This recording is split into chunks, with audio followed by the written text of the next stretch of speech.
All right, good evening, everybody. What's popping? If you're here, you already know who this is. You already know what this is about. Um, this is your brother, your homie, your friend, your confidant, all those good things, man. This is Frank coming to you live and direct with another edition of Views from the Man Cave. Today, I have a very, very distinguished guest. She's a dear friend of mine. She's like family, and she's doing a lot of amazing things. She's one of the most intellectual people I know. I love to hear her talk. I love to hear her speak. She does great things, man. With her comments, her mind, um, her third eye, man. Her third eye is on 2020 vision, man. That pineal gland is working beautifully. So I have a lot of love and respect for this sister. So I wanted to bring her on just to kind of pick her brain, um, talk about some things that she's doing, that she's done, and just kind of give some game to the people and get some game myself as well. So without any further ado, I'm going to introduce my co-host tonight, Miss Shantina Delaney. Good evening. Good evening, sir. How are you? I'm doing well. Um, so I'm not gonna really get into some personal things, but I just, how are you I doing? mean, we can discuss that because I'm an open book, so Okay, it's it's okay. okay. I just wanted to make sure. So how are you doing? Well, right now. I'm okay, but a lot of people, in the chat, they follow me on Facebook, so they know I lost my partner on June 2nd. He was killed in Baltimore, Maryland. And I didn't find out until the next day, which was Wednesday. And I am shattered. I'm devastated. I was not expecting this to happen. And the experience for me was triggering because I lost my father to gun violence. So, losing my partner that way, it was already hurtful, but it was, like I said, it was triggering because I felt like, and I think we discussed this when we talked because you called me. I think I called you when I found out what happened. And I feel like history is repeating itself. And I just kind of, lost it for maybe a day or two because I couldn't understand, what happened and why it happened. I don't know the details. I don't know if he was killed in the street, if he was shot in his car, whether he was coming in, going out. I know nothing. So I'm just at a loss right now because I was not expecting to lose him. I mean, I would rather, if I did think of losing him, it would be just to a breakup, and then we both go our separate ways. And I'd rather it be that way. At least he still be alive for his children and his family. So like I said, I'm holding it together as best as I can, but yeah, it's very difficult right now. So, but I thank you and everyone for calling and texting and sending messages to check on me to make sure I'm okay. So I thank you again for that. Yeah, I remember when I was in the house. I guess everybody, or most of us, are in the house because of the quarantine. But Yes. um, I Gabe hit me. Gabe texted me and said, "Frank, you know, have you heard about Shantina?" And I said, "Nah, like I hadn't heard what's going on."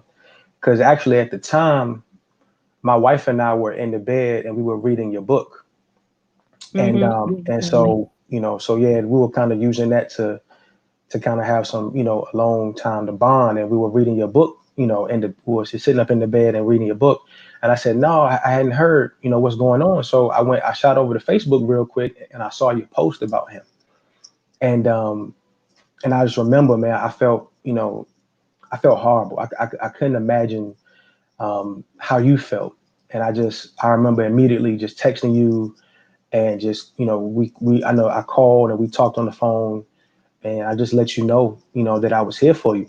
And I really mean that, I don't say that, just to say it because it's cool or, you know, if you don't know about now, man, I have a lot of love and respect for you. And just like I told you, if you need anything, you let me know. I mean, I didn't sleep that night. Like my wife and I, we were up, and we couldn't sleep. So we were like, well, we just gonna read. We just gonna keep reading the book because we couldn't sleep just thinking about everything that was going on, and you know, and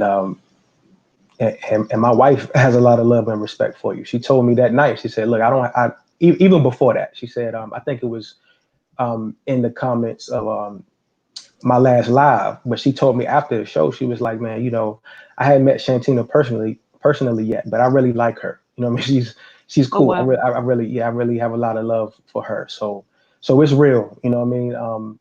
And like I said, if you need anything, please let us know. I have you. You know, the Rivers household, we got you. The defense team, you know what I mean. Yeah, yeah, Everybody in the chat, you know what I mean. They got it's a lot of love and support out there, so you don't have to yeah, go through it by yourself. yeah. Y'all proved it to me already because I mean I can't believe like I was getting so many messages and people were calling and just showing love and support, and I was like so appreciative of that because my partner, it's been so long since I've been with a man where I felt safe, secure, and I could be vulnerable with him and I could speak truth to him without judgment. He would hear me out and he would listen. So when I got that message, and it was a Facebook post, that's how I found out he was dead, and that's just how horrible it was. And it was like that other shoe dropped, like the rug was just like pulled from under my feet, and I lost it. I mean, I was I took a bath. I mean, I don't even think I had clothes on, but I had to throw clothes on, and I just drove like straight to Baltimore like that night, and I just sat in front of his house, and I was just looking like, I said, I was just here. Like, how is he dead? Like, what is going on here? And but like I said, just you all checking on me and just being there for me is really been like so helpful, and I'm thankful for everybody. No doubt. We're not going anywhere. We're family. And when we talked on the phone that night, the last thing that was on my mind was this live, and Hmm. I was gonna, automatically my mindset was, we're gonna shut it down, cancel it. I'm gonna let my sister have some time to, Hmm. to heal and grieve and do what she has to do for herself, and I'm gonna give her that space. And if she wants to come on at a later date, we'll do it. But then I remember you hit me that day, later on that day, and you said, "Look, I'm gonna do it. If he was here, he would want me to do it. You know what Oh I yeah. mean?" And He would so, not want me. I mean, I could hear him like just saying, "Look," because he didn't call me by my name. He called me Tina Marie. That was his name for me. He say, "Look, look, Tina Marie. I'm not here, but you keep moving, you keep living, and you do what you got to do, and don't be sitting around crying." Like if he knew I was crying, like because I've been crying like every day, and if he knew that, he would be like, "Look, come on now, stop. I'm gone. Just you got to keep living." So that's why I said no. It's scheduled. We're gonna do it. We're gonna move forward. So yeah, yeah. So we're gonna get through it. You know what I mean? I know. He's looking down. You know what I mean? He's here. His mhm. energy is here. So, we're gonna do it. And I want to just dedicate this show to, Yeah. obviously, to you and all of your experiences. And everything that's helped to shape and mold you into the woman that you are today. Hmm. But we're gonna dedicate it to him too. My, 'Cause mhm.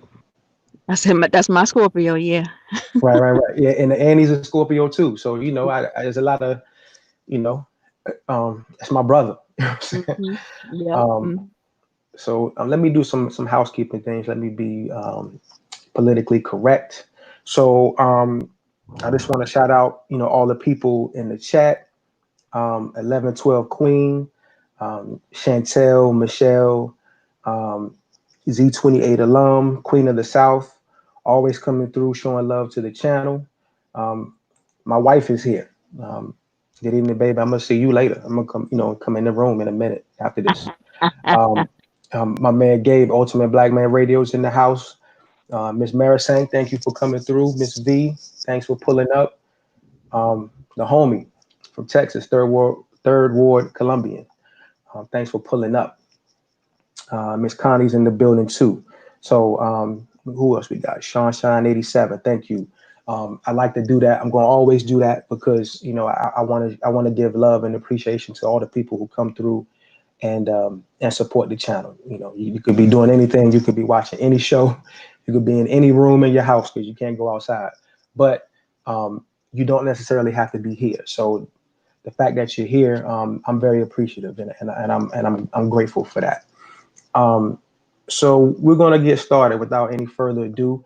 Um, so I want to talk about a few things, a few current events. I want my sister to chime in, give her take on some things if she so desires to, and then we're going to get right into the topic of our live. We're going to let my sister Shantina shine and talk about her book and some other things that we experienced together.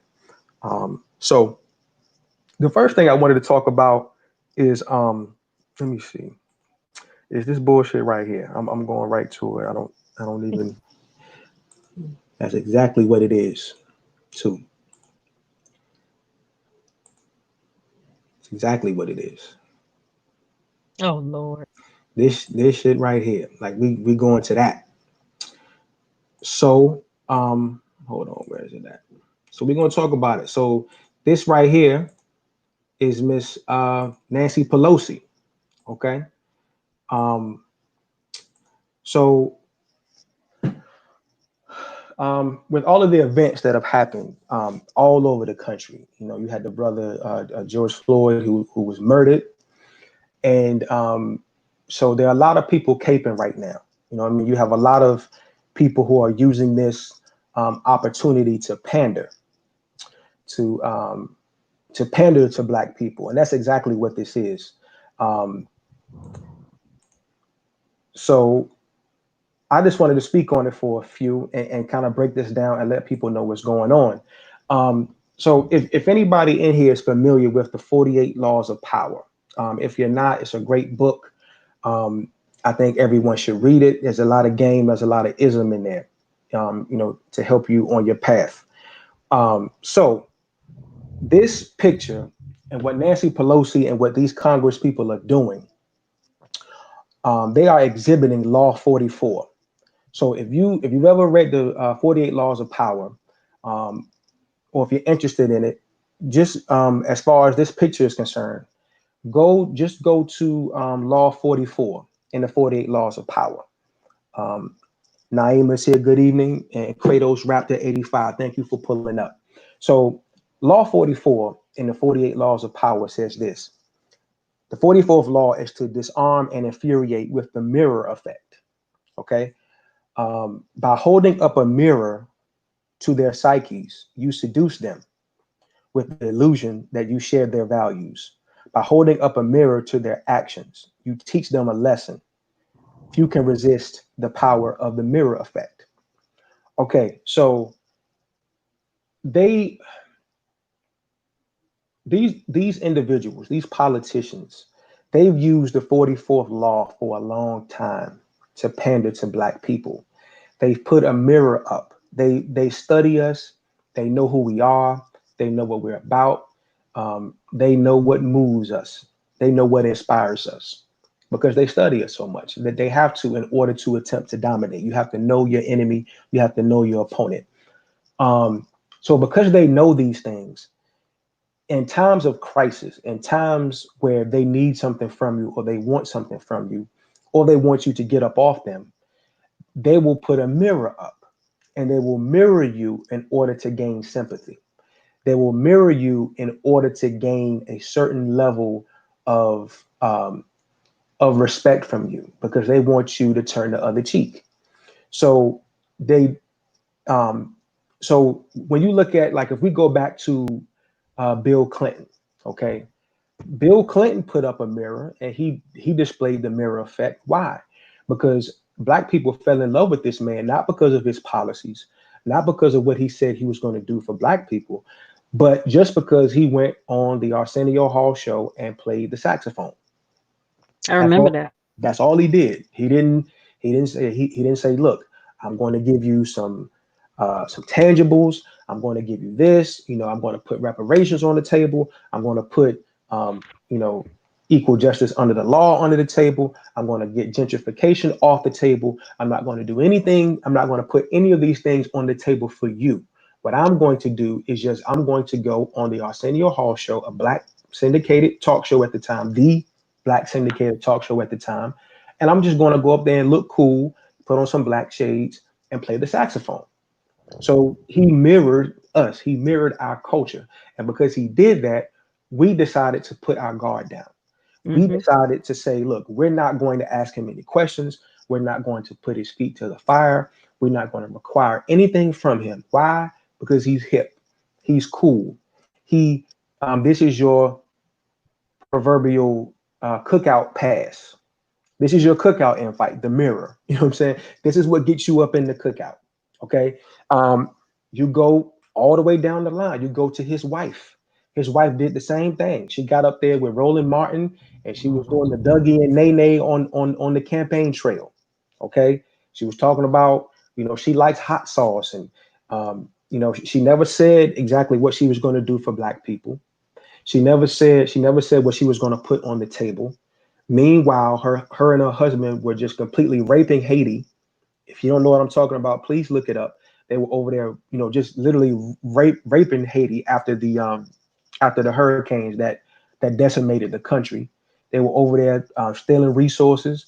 They were over there overseeing rings where Haitian babies were being kidnapped and being sold into child slavery and were being molested and all these things. All of this is facts. If you think I'm blind, look it up. But at the same time, she was just pandering to black people. She was putting up a mirror. So Mm-mm-mm. you know what I mean? So when they do these things, we let our guard down. You know what I mean? And that's what Nancy Pelosi and the Democrats are doing right now. They're pandering. They're putting on this Ghanaian and Kente cloth. They're putting on the shea butter. You know what I mean? They're wearing Egyptian musk. You know what I mean? And they're trying to get us to allow them to pander to us. They want us to let down our guard. They want us to say, okay, cool, she's okay. The Democrats are okay because she put on some kente cloth and she got down on one knee. They're not doing anything for black people. They're not saying anything. They're not putting any serious legislation on the table to benefit black people. They're not doing any of that. But they're doing these symbolic, meaningless gestures to pander to black people, to get us to drop our guard, to get us to try to change the narrative. Um, who else? I think I saw Nicole come up in here. Nicole is here. Miss Naima Buckner is here. Thank you for coming through. There she is. Nicole, good evening. Thank you. Thank you for stopping by, checking us out. These are her. These are we're two disciples. We're two pupils of her, man. I met Shantina in the defense team. You know what I Mm-hmm. mean? And so, and if you don't know what the defense team is, that's a private group on Facebook for Nicole and her supporters. You know what I mean? So it kind of started off as a group for brothers who support her because there's a lot of us who do, a lot of brothers who value women being feminine and all of those things. So so there was a group started to kind of support that, and then we have a very select few of sisters in there who are chopping it up, and we chop it up and do what we do in there. So that's how Shantina and I met. So so I'm gonna pass it off to my sister for a minute. Did you want to say anything about that about Oh, this no. or? Hit everything. You hit the nail on the head. So you said it all, brother. All right, well, let me stop because I want you to I'm gonna let my sister shine. I'm gonna stop going in. Yeah, yeah, but I felt that thing, man. Because I'm tired of it, man. Like this happens all the time, and Uh, I just want black folks to stop falling for these same tricks, man. You know what I mean? They're not doing anything. They have no plans of doing anything. All of this is to pander. Kamala Harris going on the Breakfast Club talking about she smoked weed and she listened to Snoop when she was at Howard University, even though Snoop wasn't even out yet. Okay, it's just pandering. You know what I mean? It's let me sound cool, let me act like I'm one of y'all in hopes that you vote for me, even though um, I have I have no mindset whatsoever, or have no energy or desire whatsoever to do anything for you. You know what I mean? You said something important. You said mindset, because that's also, because we're talking about generational curses, and that's Right, really the main issue here is mindset, because we're still passing on, each generation is supposed to be greater than the next, but every generation for a lot of us is just the same, and this is why nothing is. I want to share a quick story okay, please. that Roderick shared with me maybe Hmm. like a month ago. um I would go over to his house on Saturdays when he didn't have duty, and we would just sit and have like these 2-3 hour long like talks, just sharing stories. And he said, year 1978, he was 10 years old. Well, yeah, he was 10, and he was riding his bicycle to the local diner in he's from a small town called Plaquemine in Louisiana. And he went to the diner, put his bike down, sat at the counter, and ordered a hamburger and a drink or something like that. And the waitress said, "Here you go." She gave him his food. "Here you go, baby." And he was looking for his aunt because she worked at the diner. And he said he ate his food. There were white people in there. They were staring at him as he ate his food and had his little drink. And so when he was done, he went into the back of the back behind the kitchen. And he said, "Baby, when I walked back there, I saw tables and like a sitting area, and it was two older black men sitting back there." And he said he saw his aunt sitting down, and she had her hand over her chest, and she was going, "Oh, oh," just panicking. And I said, "Why was she panicking?" He said, "Because she was afraid that her black nephew came into the diner and sat at the counter." And I said, "Wait a minute, this is 1978." He says, "Yeah, but you have to understand, the people were still stuck from segregation." He said those two older black men, they were still sitting in the back of the diner. They could have sat in the front, but their mindset was still set on how things were before. So him coming in there and sitting at the counter, it just sent them in a panic. And I said, "But baby, this is 78." He says, "Yeah, but you got to understand, that's just the way how they were thinking." He said, "Now, had I come in the diner with some grown older black people, they would have told me to go in the back, because that's just how the mindset was. That's how they were programmed."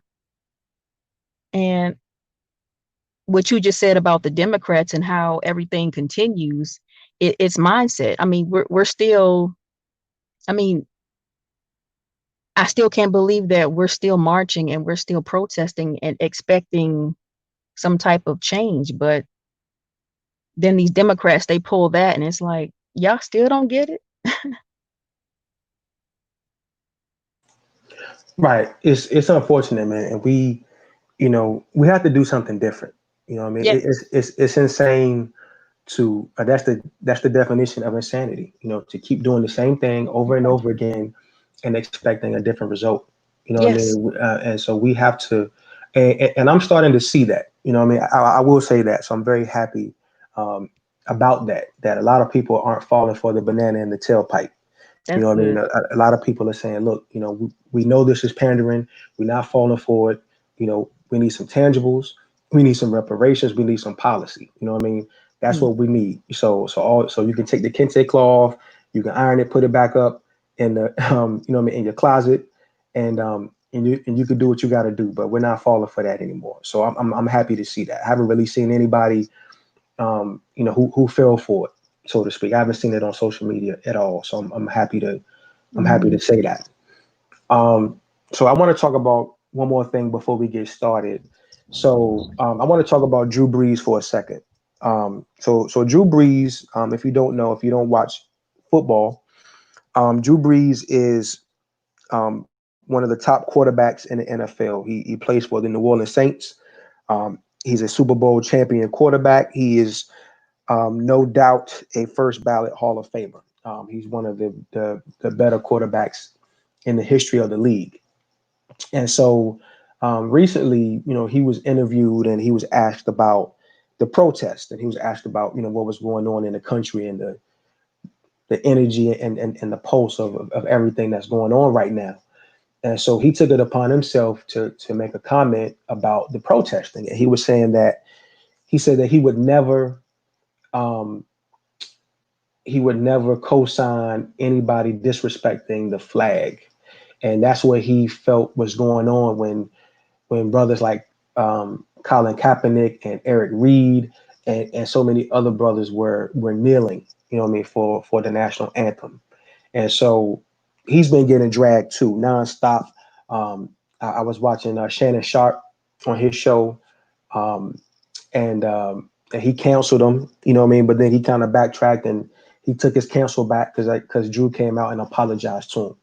So, but let me say this to people who share Drew Brees' sentiment because I know he believes it. He just had to do damage control because it's messing up the money and the it's messing up the money and the image of the league of the Shield. So everybody who shares that sentiment, let me talk to you for a minute. As they already know, because it's a deflection at best. But the protesting is not about the flag. The protesting is not about the military because Drew Brees said that as well. He said his grandfather fought in World War II, and he thought that was disrespectful, for people to kneel, on the national anthem. It's disrespecting the flag. It's disrespecting the military. That's what he said. So you're sitting here right now. You have two people on this panel who are military. We both were in the army. Um, Shantina, are you still a reservist or you finished? Oh, I'm done. I got out in Okay. 2015. Okay, cool. So you're talking to two army vets right now. All right. Um, this protest has never been about the flag. It has never been about military. There are countless people who are in the military, who were in the military, who support Colin Kaepernick. Again, before he took a knee, he reached out to a former Green Beret, a former Army soldier. He reached out to him and asked him what he thought about the protest, because he wanted to sit down, he was sitting down, and the Green Beret told him that I don't think you should sit down during the anthem, but I think you should kneel to protest. So he got advice from someone who was in the military. So this protest has never been about the military. It's been about police brutality. It's been about um, racism and injustice. Okay, you want to talk about them. You want to bring the military into it. The military is, if you want to be quite honest, one of the most racist institutions we have in this country. If you want to just keep it a buck, you know what I mean. Some of this country's biggest serial killers were prior military. You can just go back to 1993 or 94, the Oklahoma City bombing with Timothy McVeigh. Timothy McVeigh met his co-conspirator Terry Nichols at Fort Bragg. Okay, so there's been a lot of racism and racist sentiment in the military. You know what I mean? Up until World War II and beyond, black soldiers were segregated. Black soldiers who took the same bullets, who got hit with the same weapons, who got captured like everybody else, who wore the same uniform, did not have the luxury of even sharing barracks with white soldiers. A good movie on this, if you guys have not seen it, go and look at Spike Lee's movie Miracle at St. Anna. It's one of his greatest. It's one of Spike Lee's best movies. The movie Miracle at St. Anna chronicles black soldiers during World War II.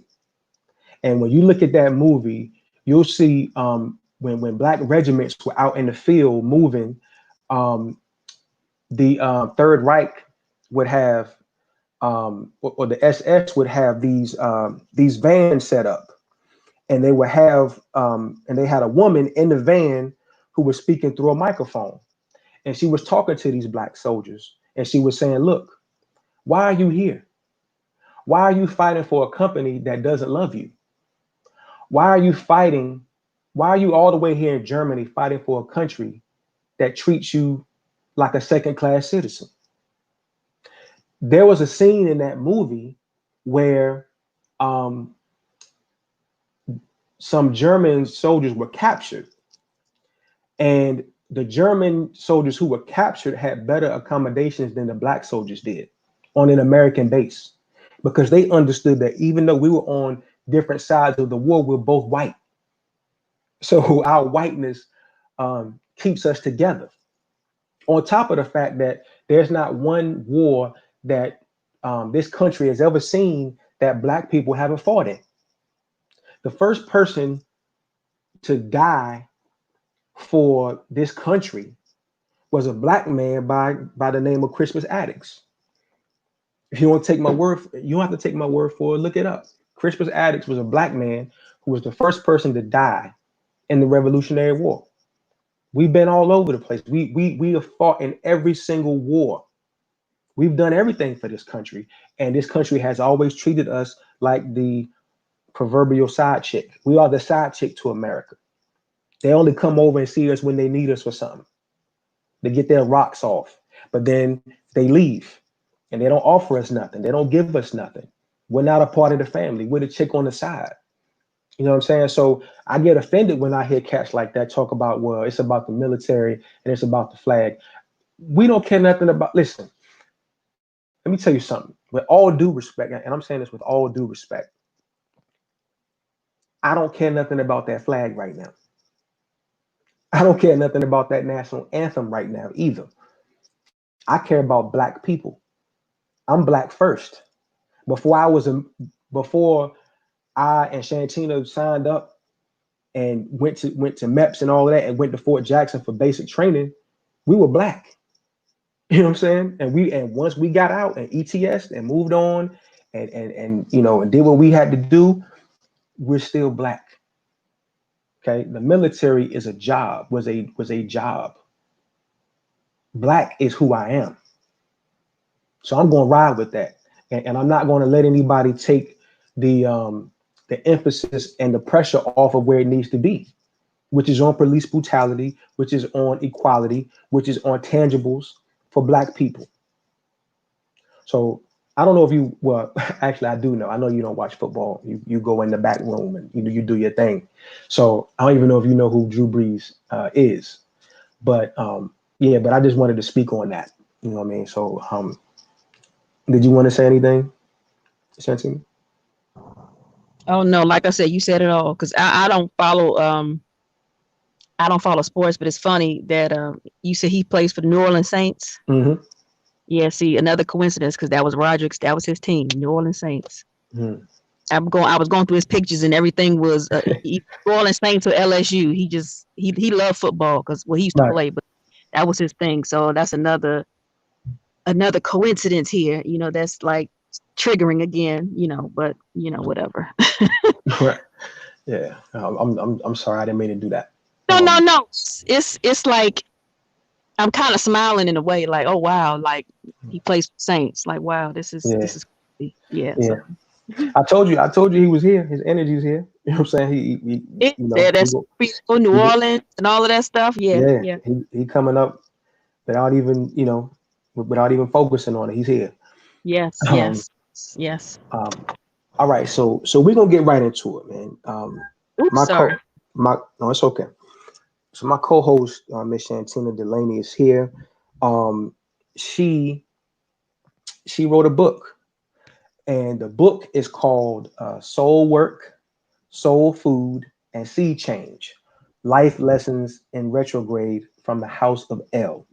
This book is on Amazon. When I first started the live, when I first went live, I put the link for the book for Amazon in the chat.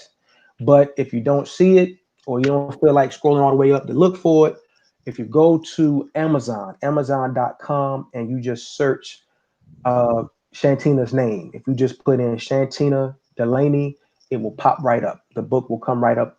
You'll see it, and you can cop that. I'm telling you, it's a great book. I'm not just saying that because she's here. I'm saying it because it's the truth. My wife and I have been reading it pretty much every night, and every time I get to it, every time I start a chapter, I say, okay, this is going to be the last chapter tonight, and then I wind up reading like two or three more. You know what I'm Wow. saying? Because it's a very good book. Wow. You know, we talk about it, and my wife is laughing because she's like, oh, she, you know, I remember that, and you know, because she's from DC too, so she's like, Hmm. oh, I remember that, and you know, some of the stuff you were talking about and all of that. So Yeah. yeah, so and I know Chantel is here. Chantel, shout out to the Sunflower Girl out there in Florida. um she's read the book and she loves it. You know what I mean? I remember when I think when I first got it, I think it was the night we went to see Shahrazad Ali, Yep. and I put a post up about the book.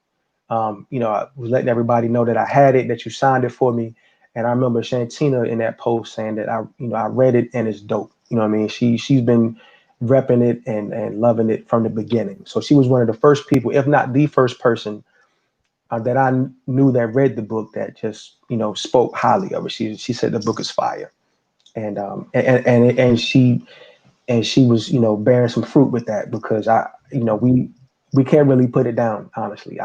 I can't. I, I Um, wrote I wrote it specifically for the reader. mm. So yeah. I can tell, like, even though I'm not from DC originally, um, I see myself in it. Yeah. I do. Anybody who reads the book, you can find yourself in that book and in Hmm. those situations. So, Hmm. Naima, I'm sorry, I'll say it slow. I know I talk fast. So the name of the book, one more time, is called Soul Work, Soul, Soul Work, Soul Food, and Sea Change. Life Lessons in Retrograde from the House of L. I know it's a long title, but if you go to Amazon and you just search her name, just search Shantina Delaney, just like it is right here on the live, right here on the screen. If you put in her name, Shantina Delaney, on Amazon, it'll pop up. You'll see the book. It'll say, soul food, soul work, all that good stuff. It'll pop right up at the top. I know because I just did it um, for the live. Matter of fact, I'll show and prove to y'all right now. Naima, it's so pretty. Naima is she's the mod goddess, man. I Yeah, see I every see. yeah, everywhere I I, go in these YouTube streets, Naima is there. I You know said, what I who is mean? this thing putting up all the links in the chat? Hmm. So let me see. So here y'all go right here. So if you just follow what I did, I just typed in her name on Amazon and it came right up. So this is it. So I'll leave that up here. You know what I mean? So if anybody wants to check it out, put it in their queue, put it in their cart, whatever. Feel free to do that. So um so I just want my sister to talk about the book. Um First, what inspired you to write the book? Oh wow. I whenever I would come across people and I would share like stories of my life, they would always say, "Your life sounds like a movie," and I would laugh and brush it off, and you know, okay, whatever, because I never really thought of myself as a writer. But I started writing. Well, I started journaling in maybe April of 2016, and I just started to go backwards on my life and as reflect on how I got to this point in my life. In 2016, I was 37. So I was trying to figure out like what happened and why was I not able to move forward. And I started to journal. And the more I journaled, the more I began to go back and I started to really think about connecting the dots. And I thought about the people in my life and the lessons they taught me and things of that nature. So, um, like I said, it took me 3 years. My first draft was horrible, and I rewrote it, took stuff out, added some stuff in, and I came up with the title. Um, so the soul work, that was for me actually doing the soul work, which is working with your soul and going back to your childhood, doing the shadow work and understanding, um, your programming Mm-hmm. because at the beginning of the intro, I reference one of my favorite movies is RoboCop. And Mm-hmm. whenever, growing up as a kid, I watched RoboCop. It was just entertainment. But as I got older, I started to see, a couple of lessons and Mm-hmm. could relate to it as far as my childhood. I mean, RoboCop, he operated from a program and he had prime directives. And I thought about me and I said, well, that kind of sounds like how I was raised. I wasn't necessarily, um, I always felt like I was just uh, programmed, and I was programmed to go against myself as well. That's why I was never really able to grow and become the best version of myself because I was always told, this is who you are. My mother just basically put me in a box and I was supposed to just fulfill the role of a life filled with nothing. I had no passion. There was no purpose. I was just wandering aimlessly through life and trying to figure out who I was on this journey. And I found a lot of myself through my relationships. I don't know if you read the part where I was talking about the character Langston Mm-hmm. and how he basically confronted me and he said, listen, there's something going on with you. And of course, me being a woman, I played the victim. Oh, I don't know what you're talking about. You're just picking on me, blah, blah, blah. He says, baby, listen, I love you. And I think we had been like maybe together, maybe a year and a half at that point. Mm-hmm. But I wasn't I was trying to move forward, but he saw something in me that kept me stuck. He said, there's something that's holding you back. It's like you're frozen and you need to figure out what that is. And I said, why don't you tell me? He says, I don't know what it is. Only you can figure that out. He Mm-hmm. said, but I will tell you this. You know, if you don't figure out or you don't start making these changes, I'm going to move on because I can't stay with you like this. Mm-hmm. And when he said that, my heart just dropped. I was like, oh my God, like he going to leave me. And he eventually did because I was still in like a spiritual coma, if you will. Mm-hmm. And when he left, I met somebody else and the same thing came out. And so that's when I said, okay, wait a minute, I have a problem. And I called family members and um, I think the first person I really talked to was my grandmother and I asked her about my father, her firstborn son. And I said, well, tell me about daddy. Tell me about the night he died. And she said, well, my son came downstairs and he said, he was going to talk to your mother about getting another apartment together and he wanted his family together. He didn't want his family to be separate. So he left the house and she was on her way to the movies with her boyfriend. And she said maybe 20 minutes later, my mother, she comes to her house banging on her door and she's trying to, get her to come to my mother's house because my parents, they live like directly around the corner from each other. My mother, her family lived on 14th Street, and my grandmother and my father, they lived like on 14th Place. So it was like right around the corner from each other. Mm-hmm. And my grandmother, she's telling me, she says, I go to the house and I walk in and I see my son, you know, in the floor. He's dead. There's just blood everywhere. And I looked at her and I said, you came to the house that night? And she said, yeah, I came. And I said, I don't remember seeing you there. And then she's looking at me. She's like, wait a minute, what are you talking about? She said, because you were in the house. And I said, and I started thinking, I was like, okay. And I said, Graham, I was there, but they took me out of the house. So you must have came after, I was taken, next door because I had relatives who lived next door to me or to my family. And when she told me that she saw my father laying, like he was kind of on his stomach, like turned over a little bit. And that's when it hit me that something wasn't right. And Mm-hmm. I asked her, I said, Graham, do you know where your son was killed, like where he was shot? And she says, well, Pumpkin, if I saw him in the living room, I'm assuming that's where everything happened. And I said, no, Daddy was shot in the dining room. And she said, so how did his body get in the living room? I said, well, somebody moved it. I said, because the last image I saw of my father, he was laying on his back and there was blood coming out of his mouth. So when she said that she found him on his stomach, I already knew, okay, they dragged the body. Because I remember seeing somebody move his body. Mm-hmm. I can't remember who it was. because only people who were in the house that night were, I remember my aunt and my mother's mother, they were in, so I don't know who did it. But I remember seeing them move the body. But as a child, I was only 3. I didn't understand, the purpose of the movement. I'm thinking, is she trying to help my father? What is she doing?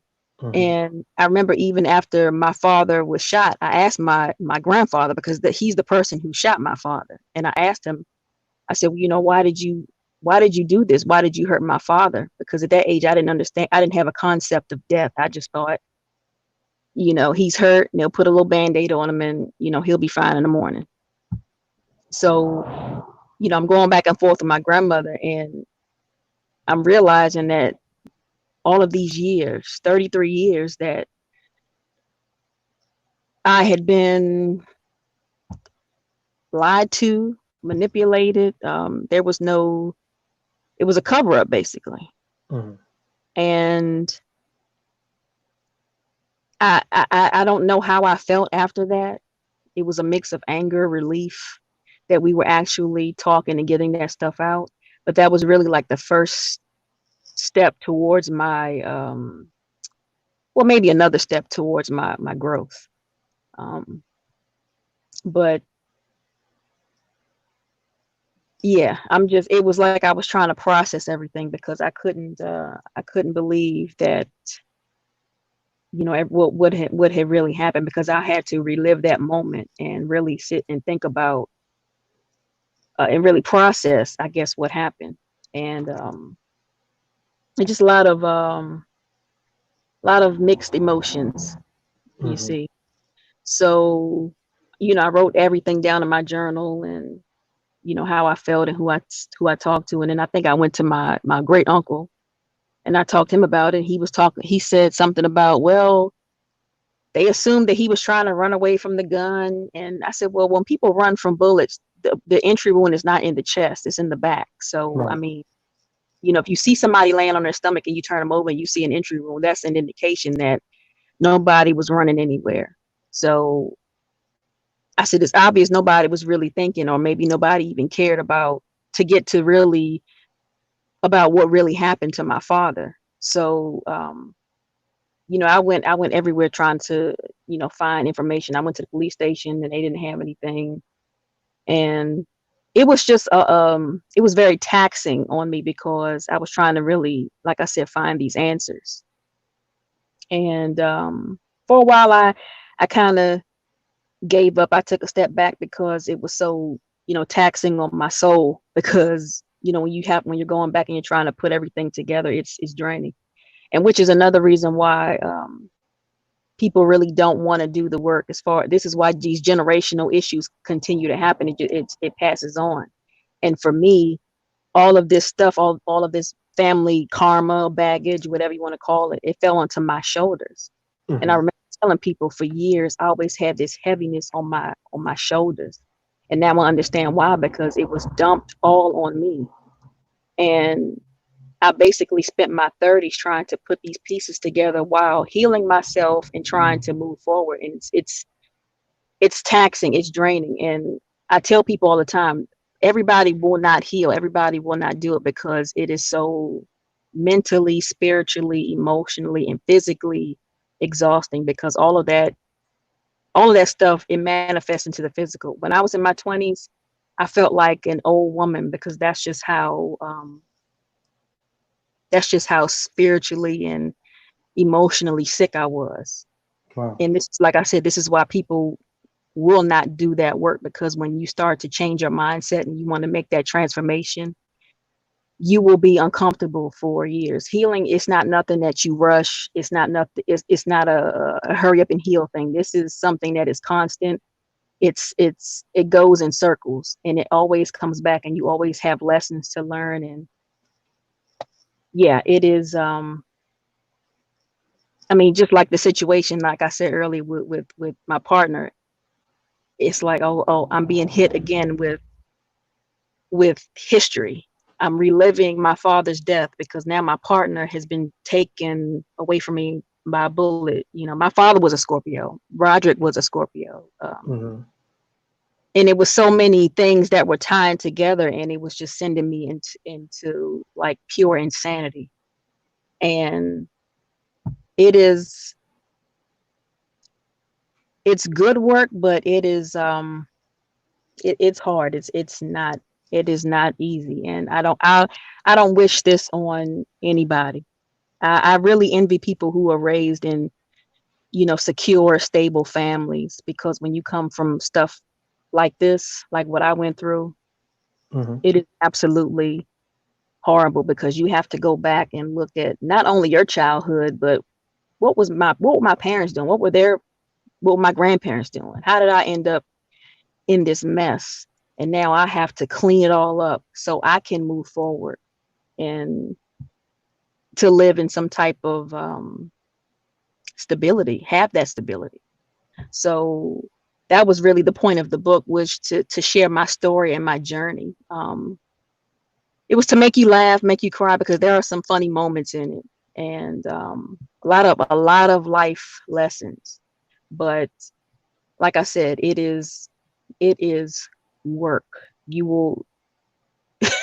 Yeah, I laugh now, yeah, but I mean that shit is just, it's like, when people look at me, they think, oh, she's so privileged, she's so cute, and she probably hasn't been through anything, and it's like, you have no idea right. the hell I have gone through. This, oh, it is so draining. But well, let me change the topic, the trajectory for a second. I wanted to, because some people have been asking, where did I come up with the name House of L? Okay. That concept came from, I'm a Superman is like one of my favorite DC comic characters, Hmm. and I was watching The Man of Steel. It came out in 2013. The first time the movie came out, I just looked at it. It was a good movie. But when I watched it a second and a third time, I started to really look at it with my third eye, as you call it. And I Hmm. said, well, how is it that I'm relating, like, the stuff that Superman, Kal-El, the stuff that he's going through, searching for his true self, his identity, and trying to find his humanity on this planet as a Kryptonian. Hmm. I was like, well, I kind of feel like Kal-El. And why is that? And as I'm watching the movie, I'm taking like these mental notes, and I'm listening to Jor-El, and he's telling his son how he chose to change the direction of Krypton. He wanted his son to be born with free will, because traditionally the Kryptonians, they were held in a Genesis chamber, and they were designed to fulfill a predetermined role in Kryptonian society. So they lost that element of choice and chance. So they never really aspired to do anything greater, because they were programmed. So he wanted his son to have free will. He wanted his son to choose who he wanted to be. And when he said that, it just touched me, because I was like, oh my God, that is amazing, you Right. know? Hmm. And it touched me. But in the movie, there were a lot of religious allegories, and that name L. I started to research that name, and uh, it was interesting, because it's a Hebrew name, but it's a descriptive phrase for God, and it's a modifier indicating different qualities of God. Like in the book, I talk about Hagar when she was lost in the wilderness, and she cried out to El Roy, Hmm. and that name means the God who sees me. Her son Ishmael, that means the Hmm. God who hears me. Right. So that's how I felt. For years of my life, I felt like God didn't see me. And there were many nights where I would cry out to the sky, because I couldn't figure out what was wrong in my life. And the answer that I got was, I don't see you because you don't see yourself. Right. So I had to ask myself, well, why is that? What happened? And then I went back to my childhood. Well, you were programmed to do nothing, to be nothing, as long as you were doing what you were told, as long as you were doing a performance of, as far as house chores, cooking, cleaning, or serving the purpose of your elders, then you were fine. But I was never really groomed to have a life of my own. As Right. long as I was doing what I was told, then it was okay. But I spent my life empty. There was a void. I had nothing. I had no passion. I was numb. I couldn't feel anything. I was just basically, I was dead. I was just nothing but skin. And there were times where, I would look in the mirror and I couldn't even see my own reflection. That's just how far gone I was. And as I said, I was inspired to really just write this stuff and put it in a book. And I wanted to share it with people to let them know, yeah, change is possible. We just have to make that choice and that decision to change. Hmm. And in my case, it is difficult because of, I have elders who have lived a certain way, and they kind of set a standard for me to be, but they never lived that example. So I was living my 20s and 30s just kind of trying to, find my way, and failing forward and falling on my ass and having to get back up and trying again, and oh, made another mistake. Well, okay, now I have to go around and do it again and go over this hill and go under here and try to, piece everything together. Right. And it's difficult. But yeah, I made it through, and You did. now I'm going through another hump. So Hmm. yeah, Yeah. this thing called life is it's a trip. Hmm. So Um, yeah, it's I felt all that energy, man, when I was reading the book with my mhm, wife, and yeah, I'm a let me see what the chat's looking like. So I kind of focused in on MB, what she said, because it's real. She said, I'm on this live for a reason. I was 3 when I lost my best friend, my grandfather. I had harbored so much grief and anger for now 22 years and didn't realize it till last year when I began journaling. that's right, Mama. MB, let me tell you this. You keep journaling, you keep writing, Hmm. and you put that book out, and you let your book inspire people, and the man cave will be here for you. You come up, and you know what I mean, and you talk about your experiences.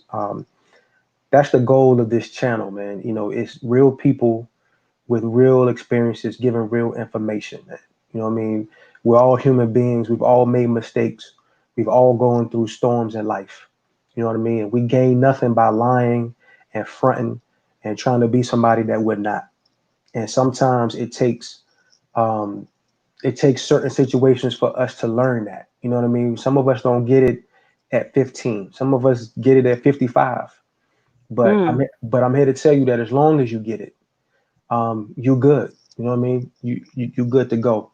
Um, Alonzo came through. What's up, man? It's my homie, man. Brooklyn, Brooklyn, New York is in here. Thanks for pulling up. Um, so let me talk about this brother right here for a second. So C Bug, man, anytime this brother pulls up, Oh, see Boogie in here. Okay, how you there? C Boogie's in here, man. Let me tell you something. I have come up in the ranks. I am a Dom game gladiator now. You know what I'm saying? I'm a gladiator. You know what I mean? So this brother here, man, I've been kind of chopping it up with him for a minute, man. We've been kind of, we share a lot of the same sentiments, man. Our energies align on a lot of things. We're all about manhood. We're all about growth and development, man. Self first, self improvement, self refinement, first and foremost. And so this brother, man, he always shows me love. I was on a Zoom with him last night. Um, usually when he does lives, I hop on there, to show him love and support, man. I'm on his Patreon, all that. I'm Dom Game all the way through. I support this brother all over the place. And so last night, it was late. You know what I mean? I was getting ready to, lay it down. And I saw this video come up on my YouTube. Um, feed because I follow him, so I clicked the bell and all of that. So when he came up, it was a video. It was like a 5-minute video. So I was like, all right, let me go over there and check him out. You know what I mean? Because he drops game. It don't take long for him to drop game. He gives you some ism in like 2 minutes if it come to that. But So I went over to the video, and I played it. And he was like, "Look, man, you know," he was talking to the, you know, his supporters and all that. And he said, "Look, man, you know, there's three brothers out here, three individuals that I really like. You know what I mean? I like their channels, I like their content. You know, they're good brothers, man, and I want y'all to support them." So he opened up his channel and he said, "Look, man, I want y'all to go over there and I want y'all to sub to these three guys." One of the brothers was named Jay Sean. The other brother was the Abbott, Tony Maceo, Power and Strategy. And the third brother was me. You know what I mean? Frank, View from the Man Cave. And let me tell you something. He did that around last night, like around 7, 8 o'clock. I saw it. And I from time to time I check, you know, my YouTube to see what's popping. And I had over 100 subs, you know what I mean, that added to me. Um, and it was all due to this brother just opening up his platform. Um, he even said, "Look, man, I'm doing my male empowerment summit again in DC, and Frank, I want you to come speak at it." You know what I mean? Um, that's love, man. I'm honored. You know Mhm. what I mean? I have a lot of love and respect for this brother. And it's not because of what he's done for me. Yeah, as far as the subs or, you know, him just opening up his platform to me. Even though I'm very grateful for that. But I'm thankful to this brother just for his information, just for his energy. You know what I mean? Masculine men, when we get in the presence of other masculine men, we get inspired. We get motivated. Not to compete with one another, but to say, yo, if that's the bro. If he can do it, I can do it. You know what I mean? If he could do certain things, I could do certain things. And we just line up. Like he talked about you know, how he does you know, he's prior military too. He was in the army. You know, he's in Carolina doing his thing. And he goes, you know, to Fort Bragg and he helps with a group that helps brothers and soldiers deal with PTSD. You know what I mean? So he's giving back. And I'm like, yo, he, you know, that's the homie. I do the same thing up here. You know what I mean? Um I chair the Men Make a Difference committee at my kid's school, man. All I do is get brothers together. All I do is get fathers and brothers and uncles and grandfathers together and help them come into the schools so they can spend more time with their family. And you have no idea the love I get from the school, the principals, the front office, the teachers. All the time they come up to me and tell me, "Man, Frank, look, I love what you're doing, man. We feel good when the men are here. We feel safe. We feel protected. We feel, you know, we feel like we can do what we're supposed to do better because the men are in the building." You know what I mean? When the men come in the classroom, the kids line up. You know what I'm saying? There's no playing around. There's no jumping up and down. When the men come through, you know what I mean? The kids line up automatically. Y'all don't have to say nothing. It's not fair. You know what I'm saying? Because y'all don't have to say nothing to them. Just your energy shows, you know, when they see you, they're like, okay, it's game time. You know what I mean? It's time to put some work in. You know what I mean? On top of a lot of other things I do in the community as well.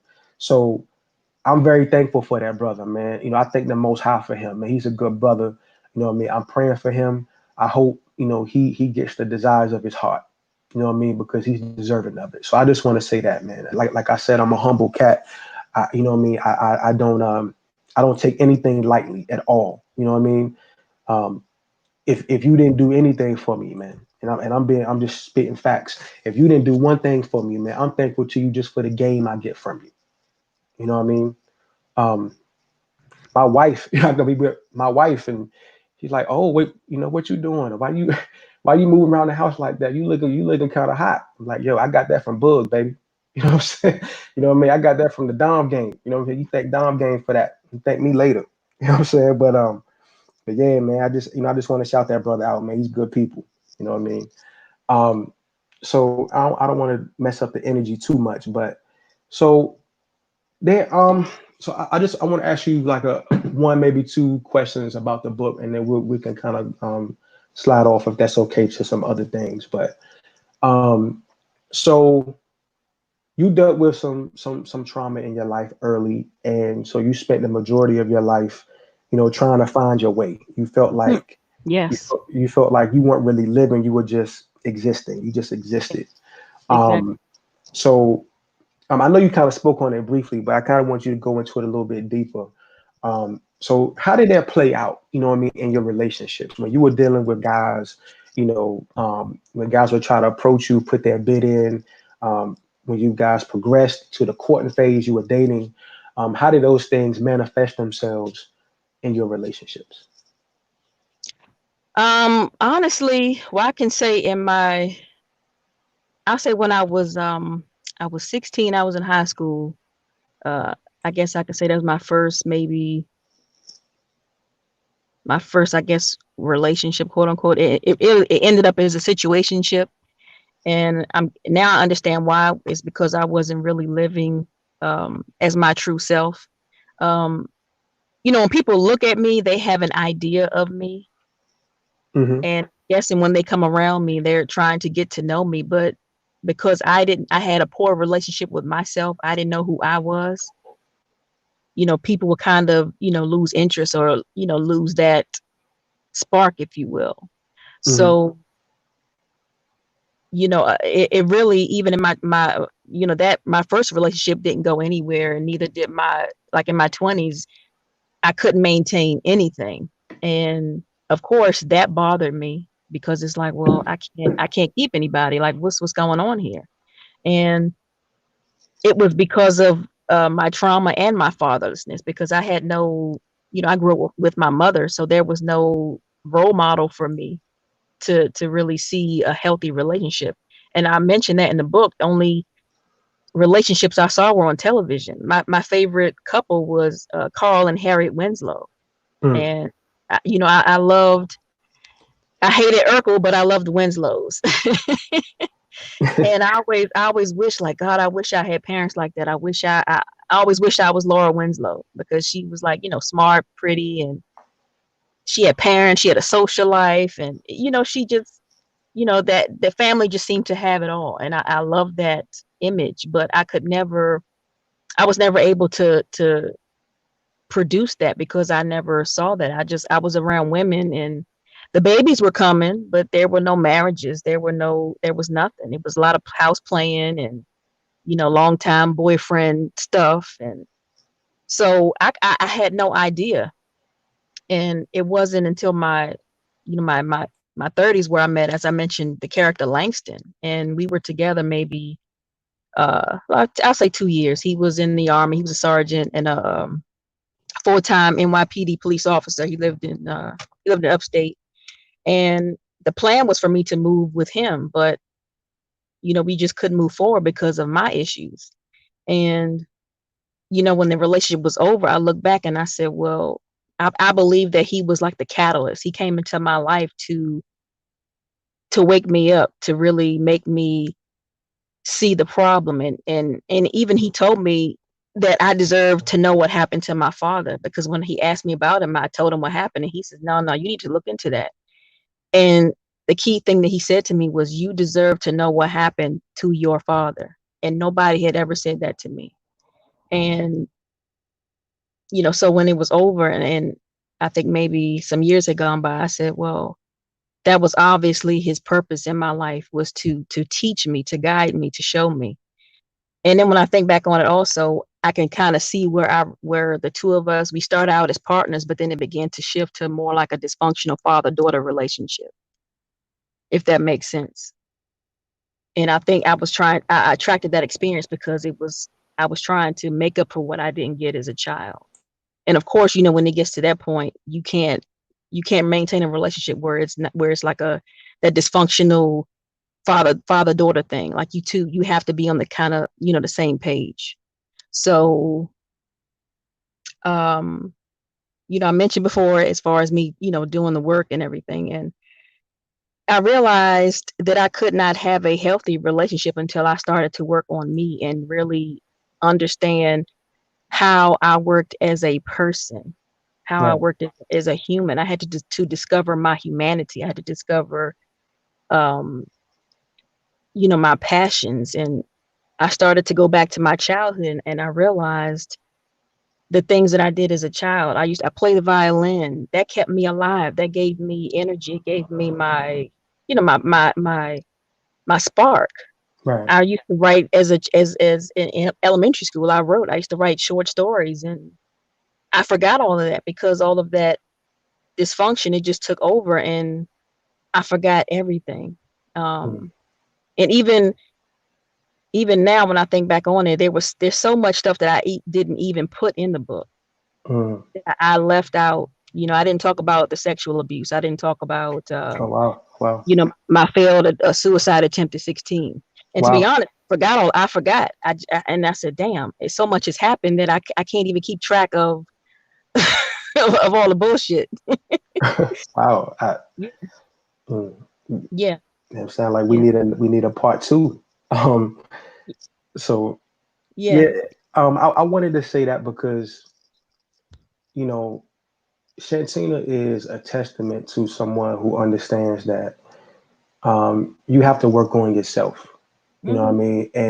And a lot of us as Black people in the Black community, we deal with generational curses. I've had some of my own. You know what I mean? I didn't really grow up seeing a lot of healthy families and healthy households in my family. You know what I mean? Unfortunately, Shantina's father was taken from her when she was 3 years old. Hmm. But my father, who I'm named after, I'm a junior. Um, Wow. I'm named after him, and he lived no more than 15 minutes from me my entire life in Raleigh. And I could count on one hand how many times I've seen him in my entire life. And Mm-mm-mm. and the majority of the times that I saw him, um, I went to him. I was in the army. I remember I was at MEPS. I went to um, Fort Jackson. We took a bus to Fort Jackson from Raleigh. Fort Jackson's in South Carolina. For all those who aren't in the know, relaxing Jackson was popping. So I went to basic there. I was a medic, so I went to AIT. I went to school in San Antonio at Fort Sam Houston, San Antonio, Texas. So I was a medic. I became a certified EMT. Um, and I did that for my school was 4 months. And then I went immediately to South Korea to the Second Infantry Division. I was right near the DMZ, the demilitarized zone between North and South Korea. I was up there for a year. So when I would come home on leave, I would always make my mom. I would always want to go see my father because I never had a relationship with him. I talked about in my last live when I broke down the game of chess. I talked about in the beginning how I wanted to play chess because that was like the only thing my dad ever taught me. So I felt like if I could play chess better, he would love me more. You know what I mean? Like that's how deep it was for me. So I didn't see a lot of positive role models in my family. You know, we grew up in the hood, we grew up in the project. So I remember going to school, we would take the bus, and this was around like junior high, like middle school, sixth, seventh, eighth grade. And I remember we got bused to our school was in a really nice, affluent neighborhood in Raleigh.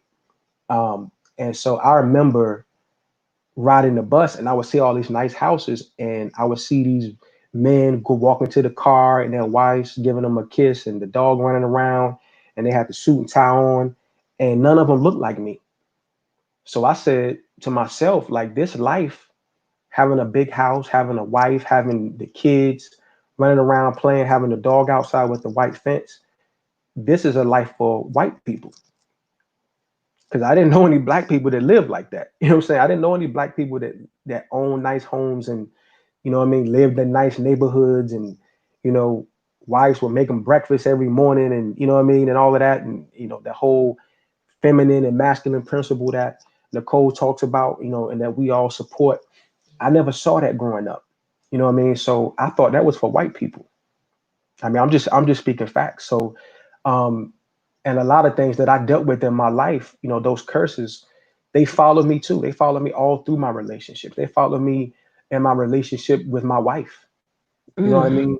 When I first met my wife, I always had my paper up. I always had money. I was always I always had a degree of swagger and masculinity to me. But when I moved to DC and I met my wife, even though she grew up, rough too, she grew up in the hood. She's from Northeast, you know what I mean? 20th Street, shout out to 20th Street off Bennett Road. You know what I mean? She grew up in Carver Terrace a little bit, you know what I mean? The terrace. And but when I met her, man, she was an accountant, very feminine, very articulate, you know, had her degree, doing her thing. All of her friends that she would sing with and hang out with, they were all, you know, super affluent. You know what I mean? They all went to Howard. They all went to Howard Law School or Howard School of Pharmacy and all of that. And at first I was like, yo, like, this is before the Dom game. This is before I got introduced to the Dom game division. But I was sitting here like low key to myself, like, yo, I don't think I belong here. You know what I mean? Like, she ain't hood.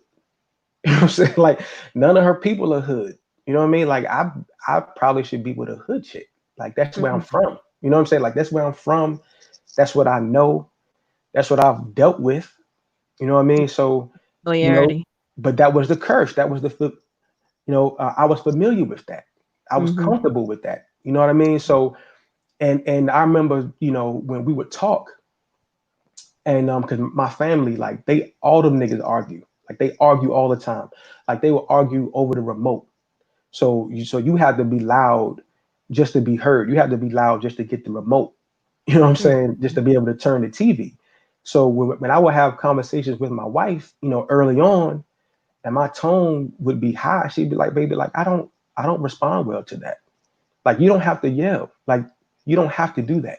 Oh, wow. You know what I'm saying? Like like I'm just speaking from the heart right now. She was like, "Yo, you don't have to. Like you're safe. I'm not gonna hurt you. Like you don't have to outwit me. You know what I Yeah. mean? Like you don't have to do that. Like I'm not in competition with you. You know what I mean? It So That's funny how it comes out because yeah, and you're like because I know I shared with somebody when I used to yeah, I was on the phone with Roderick one time and he said, do you realize the things that you say to me sometimes? And I said, what are you talking about? He says, like for like example, he every time he would like do his laundry and I said, what you doing? He said, I'm doing my laundry. I said, oh, you look washing your little funky ass drawers again, huh?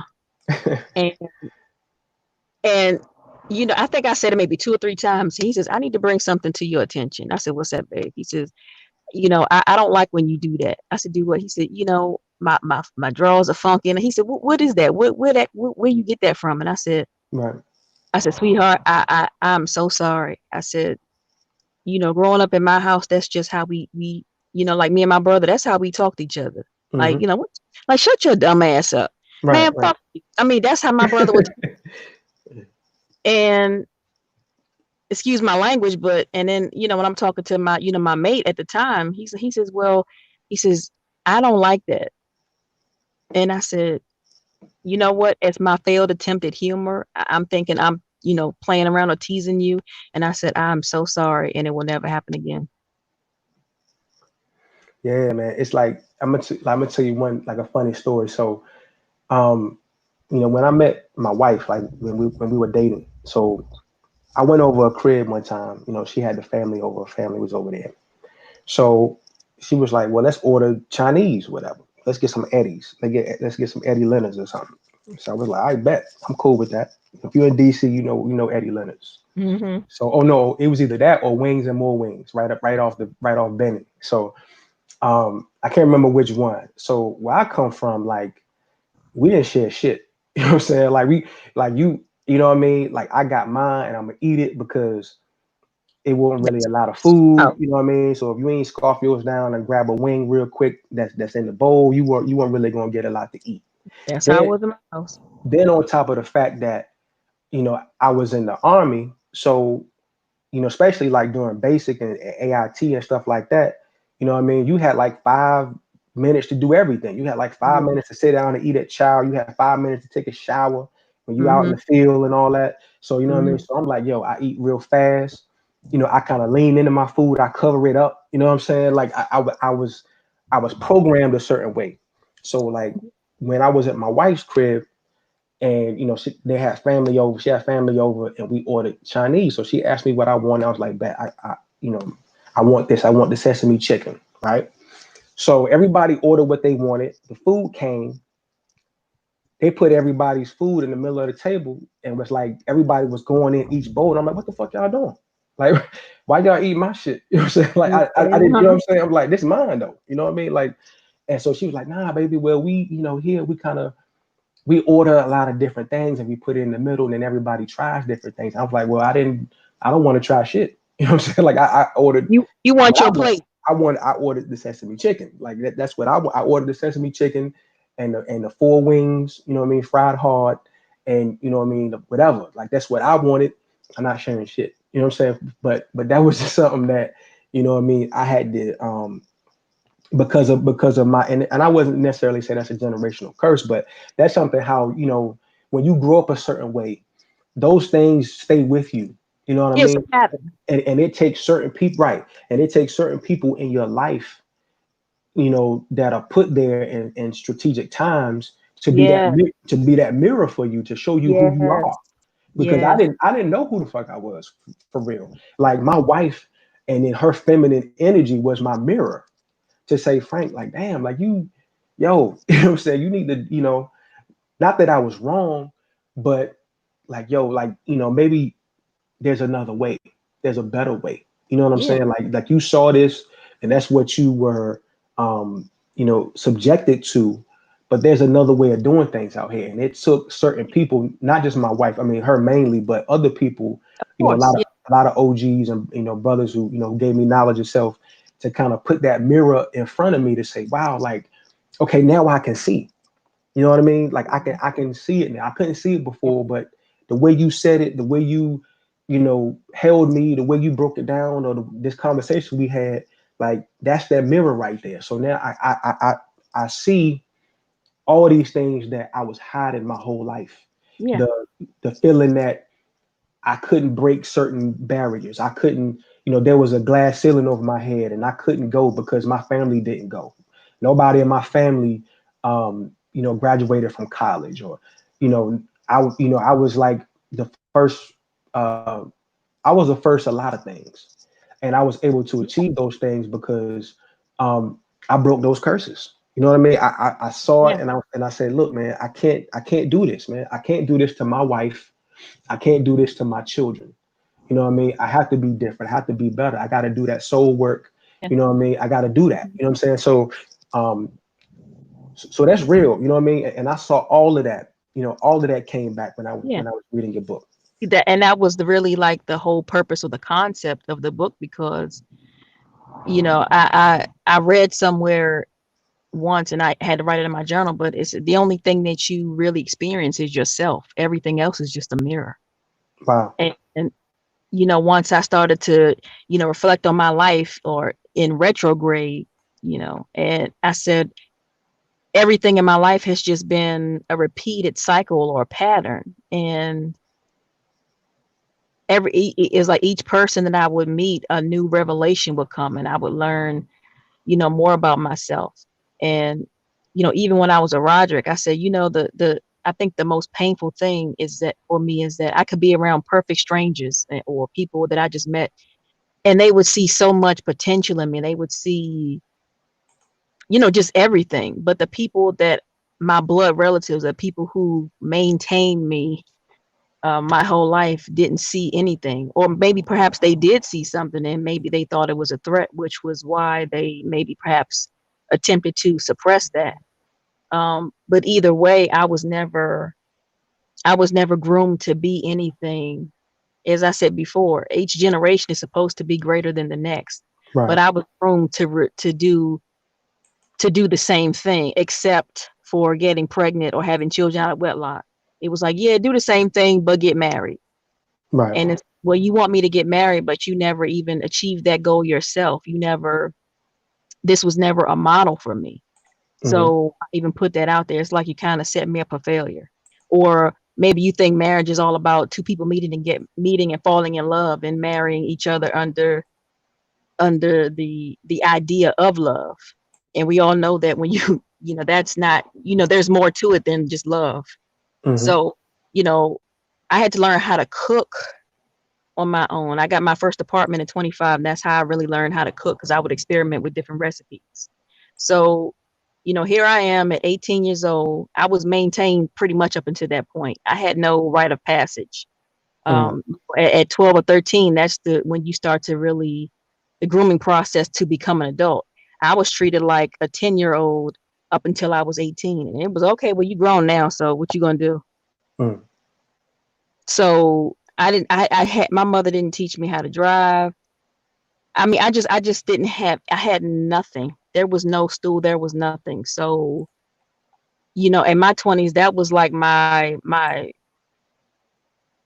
I don't want to say my rite of passage because there was still so much I didn't even know about myself. And on top of that, I'm having to deal with mental and emotional instability. So, um, yeah, it was difficult, but mm, I stayed in the book. I was thankful for those people who came into my life. And I remember, was it a week or two ago when Gabe, he did a show about teachers and, just how they take advantage and exploit, teenage and how these teachers are having sex with kids. And somebody in the chat, they asked the question, how is it that these children end up in these situations? And I said, well, you have to mm. understand, I grew up like that because I Right. had a very, very close relationship with my teacher. And I wrote about her in my book, and she took me under her wing.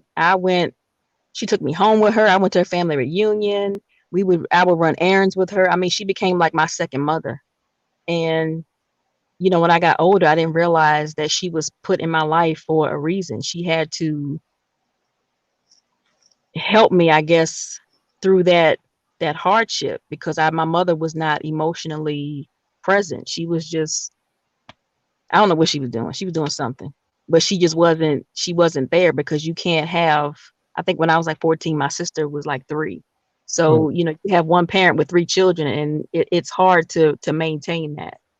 So there was a lot that I missed out on. But I have this family around who's not paying attention, they don't see anything. But I would meet other people and they would see so much potential in me. So I'm grateful for those people who came into my life to really show me and um, try to at least help me get to the next level, right. or to really see the greatness in myself. A lot of things I did break, I didn't repeat. I never wanted children. I never wanted my children to have my life. I always wanted them to have better. I wanted to give them a stable home and tradition, and I wanted to give them a father first and foremost. Mhm, right. So, but yeah, yeah, Yeah.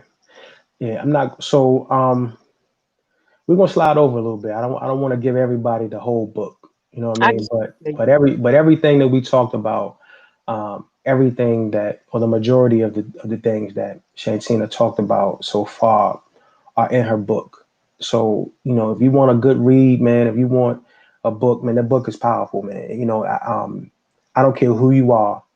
You know, you will find yourself somewhere in that book. You know what I mean? You'll be able to relate to certain aspects of that book. So I highly recommend it. I know a lot of people who are in the chat already said they bought it. They put it in their cart. They just bought it. It's coming, in a couple weeks or next week or so. So what I mean, I'm telling you, man, you picked up a gem. You know what I mean, and you're gonna thoroughly enjoy it, man. And it's something that, you know, you probably won't read it one time. You'll probably come back to it at different phases of your life. And Mm-hmm. and MB, if you're still here, man, I'm waiting on your book. You know what I mean? In due time, Hmm. you're gonna put it together how you need to put it. But when you put it out, man, I can't Yeah. wait to see it and and read it. So um, Shantina and I had the chance, had the honor, um, and the luxury of seeing a legend.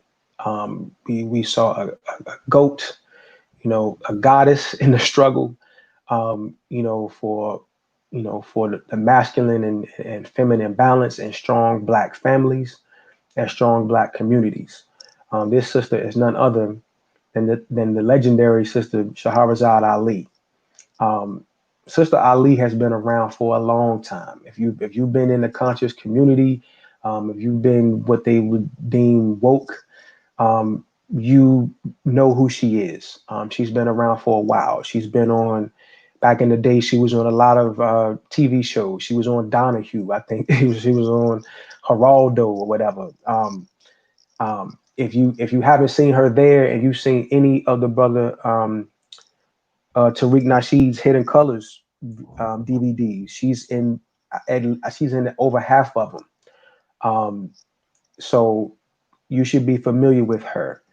Um, she she wrote a book called, I think it was called The Black Woman's Guide to Understanding the Black Man, or vice versa. I can't remember um, off the top of my head, but she got a lot of energy out there for that, because she was one of the few people back in the day that would not give black women a pass. So there were a lot of black women who couldn't stand Shahrazad Ali, because she said, in her own words, she said, "Look, the black man has been examined.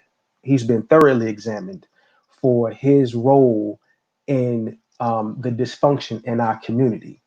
But the black woman and her mouth and her unwillingness to cooperate and her willingness to line up with the oppressor to attack her man has not been addressed. It has not been talked about. It has not been written about. Um, there's nowhere you can go. There's no documentary that I've seen that talks about it. So she took it upon herself to bring that topic to the forefront in her book. And so I love this sister. I don't. I don't love her because she gets on black women, because that's not what she's trying to do. I feel like she's saying, look, we have to understand as black men and as black women that we play an equal part, or that black women play a part too, in us being in the condition that we're in, us, our families being in the condition that we're in. Um, and she holds black women accountable. She does. I mean, and she does it very eloquently and very passionately, and I respect her for that. So Shantina and I remember when I first found out that Shahrazad Ali was coming, I immediately hit Shantina and was like, "Yo, we gotta go." You know what I mean? Like, we gotta go see her. She's coming. She's coming right in our neighborhood. For those who don't know, Shantina and I, we live in the same area. We live maybe probably no more than 10, 15 minutes away from each other. We go to the same library. You know what I'm saying? Shout out to South Bowie Library. And I was just there like earlier trying to return a book. and so the sister came to she came to a vegan restaurant. So if you come to DC, you come to this area, come to the DMV. There's a little small spot in Capitol Heights, Maryland, which is in Prince George's County, which is a suburb of Washington D.C. It's called Everlasting Life. I was just there too.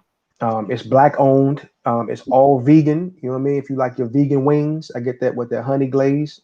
Mm. I know my wife is in here. She loves it too. So that's our vegan go to. If you want some vegan food real quick, you know what I mean? We slide over to Everlasting Life. And Yeah. so it's black owned, and they have a lot of lectures there. A lot of greats have come through there. Um, and so Shahrazad Ali came. And so I hit Shantina and I said, look, we have to go. We got to go see the sister. She was like, bet, I'm down. Let's do it. So we went there, and her lecture was about maybe a couple, like 2.5 hours. We bought her books. We took pictures with her. We had a great experience. And so I just wanted to let Shantina talk about her experience there at the lecture, and what were some of the things that you heard and that you gained from her lecture. Um, well, a lot of stuff that she spoke about, it was because I had discovered Shahrazad Ali, I think maybe in 2010 or Okay. 2011. And I was I don't even know how I came across her, but when I heard her message, I was like, wait a minute. She what's the saying? She spitting? Is that what the young folks say? Yeah, she spit. And yeah, so I listened to a lot of her lectures, and I saw her a video on YouTube of her when she was on Donahue and Sally Jesse Raphael, and Hmm. she got a lot of pushback, and um, a lot of stuff that she says is kind of like, it's like, woo, like the part where she's talking about like sharing your man, you know. Mm-hmm. Um, Yeah. that was kind of funny to me. But the one thing that stuck out to me was when she was talking about, you know, this whole idea of women and children living in a home together with no man, and how women brag about quote unquote taking care of their children when the only thing they're doing is providing them the basics, which is, you know, food, water, and the roof over their head. And she said that's maintaining a child. That's not, you know, that's just the basics. Right. And it's like you want a pat on your back, or you want to be the mother goddess for doing just the bare minimum. And that resonated with me because I said, well, hell, that's what I got as a kid. And I was always told, you know, you should just be thankful for that, you know, because you could be homeless, you could be living on the street, but nobody ever made me, you know, feel as it was like taking care of me was a chore. And so when she spoke on that and she criticized black women on how they raise their children, I said, yeah, she's speaking truth. And now I see why she got so many threats, because uh you know, when you speak truth, people don't like that, and they will try to even, you know, take your life over it, because you won't call when you call people out on their shit, they don't want to hear it. They rather silence you or beat you up or even kill you. And I thought that was pretty, I thought it was drastic and unfortunate when she said she had to travel with security because of so many death threats that she received. I thought that was like insane. Right. But um, you know, I love everything that she does. I love her message, and it's unfortunate that when she even started speaking about this, the single out of wedlock birth rate was lower back then. Now it's even higher, and Mm. you know, I'm pretty sure she's disappointed by that. But it's just crazy to me that when she spoke on it, the numbers were lower. Now they're greater. Mm-hmm. So as we all know, we have a big problem, and the problem has increased, but nobody wants to change it because the problem has become the norm. Yeah. I wrote down. I remember when we went. I put up a post, and I put the picture up that I took with her, and I wrote down some things that she said. And to date, it is probably the biggest post I've ever had. It had over like 400 shares, Man, you I know, remember that. hundreds of comments. I mean, most of them were positive, and rightfully so. A lot of them were like, from a lot of masculine minded females were like, who is she? What is she talking about? They just represented a lot of the vitriol that she gets, what I mean, from from certain people. So I just wanted to go over a few things that I remembered from that post, that I wrote, that she said that kind of stuck with me. Um, so during her lecture, she said one of the biggest secrets that we keep as black women is that deep down inside we know that we need the black man more than he needs us. And I I remember a few times she would spit, and it would get real quiet in the room. You know what I mean? It would get like real antsy, and people would start kind of getting real fidgety in their chair. Um, and so I think with that, I don't want to necessarily speak for the sister, but when she said that, it kind of stuck out to me. Saying that, look, we need, as black women, we need the black man more than he needs us. Um, I never looked at it like that, but when you think about it, Malcolm X said it, before he died. He said that the most downtrodden, disrespected, abused, neglected woman on the group on the planet is the black woman. You know what I mean? Um, that's not simping or pandering to anybody to say that, but it's the truth. And so, um, black men, even though we have a lot of issues as well, we tend to kind of find our way and navigate, um, around this planet, and we are, a lot of us, are the desire and fetish of different groups of women. And so I think what she was trying to say was say, look, you need this man. You know what I mean? I don't care what you say about him. I don't care what you sing and you're on your albums or what you write in your scripts for these TV shows. You need that man because and a lot of red pillars and MGTOWs will kind of throw some of that in the face of black women and say that the black woman is the least desired. I don't believe that, but that's a talking point that they like to use. So I think the sister was really trying to get at the fact that you need him. You know what I mean? So you disrespecting him and violating him is only hurting yourself. You know what I mean? At the end of the day, obviously, you don't want to line yourself up with the Pookie or Walmart Tavius, but you need a black man, whether you want to admit it or not. Um, she went on to say that she said our hatred of black men is allowed and encouraged only because it weakens us in the face of our known enemy. When white supremacy has a better method to attack the black man, he will discard black women. And I'm telling you, man, she was Shantina, you were there. I mean, she was spitting, Yes, she was. she was throwing darts. You know what I'm saying? And facts, like she was going in, and that was one of the things that stuck with me too. Like you know, we're black women and black men too, but more so black women because um, as Dr. Francis Cress Wilson would put it, the black man is the threat. The black man is the primary threat. So even though black women will get the work too, the black man is the primary threat to the white man. So they will use whatever methods they deem necessary to destroy him, because destroying him is in essence destroying the black woman and destroying the black family. So he's the main target. So they've decided to use the most valuable and important piece to him on his chessboard, which is his woman, which is his queen, to attack him. And who's better suited to attack him than her? She's the one closest to him.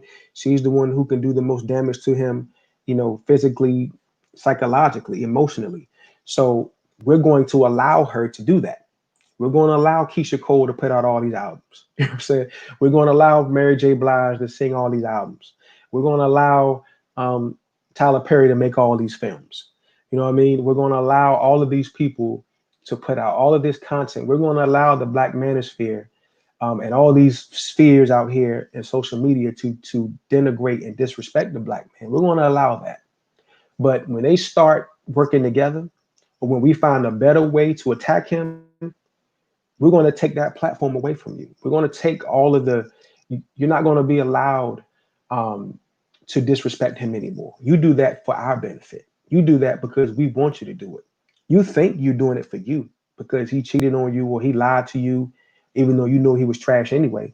You think you're doing it for yourself, but you're really doing it for him, for our enemy, for the oppressor, and he's allowing you to do it. So when he decides that he don't want you to do it anymore, or when he decides that he's found a better method to do it, he's going to throw you in the trash. He's going to get rid of you.